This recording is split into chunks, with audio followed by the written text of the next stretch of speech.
A man convicted of child torture could be released next week. The case dates back to 2008 when a teenager named Kyle, look at that, ran through a health club in Tracy pleading for help.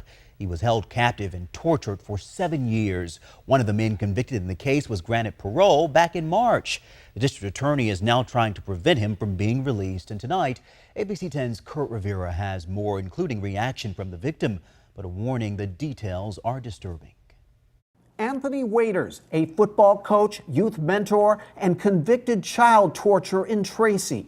Routinely tortured with knives, a baseball bat, corrosive substances, and frequently beat this child. It was 2007 when the 16-year-old teen known as Kyle was abducted by a family in Sacramento County to a home in Tracy. Waiters lived next door and joined 3 others in brutally beating and terrorizing the teen for up to a year. The DA also said the teen initially slept on a couch in the living room shown here where the fireplace was located, but was eventually shackled by chain and forced to sleep on the brick hearth. Kyle was able to escape to a nearby fitness club and finally stop the torture at the hands of Waiters and the 3 others. He could have been a hero and called 911.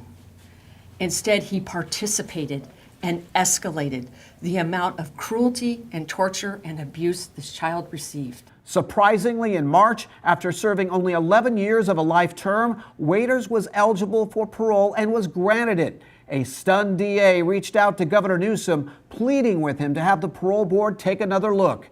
It will next Tuesday. Even Kyle himself wrote a letter to the governor and the parole board saying in part, quote, "How are we content with letting individuals like Waiters, who have been convicted of such heinous acts against innocent children, walk?" This type of insidious, heinous brutality cannot, should not be tolerated. I speak on behalf of our community, the community of Tracy. I say it vehemently, I oppose the release of inmate Waiters. My goodness. So here's the deal. Waiters' hearing is next Tuesday at 9 a.m. You can attend the hearing online or submit a written letter for consideration. And we have much more information on our website, abc10.com/links.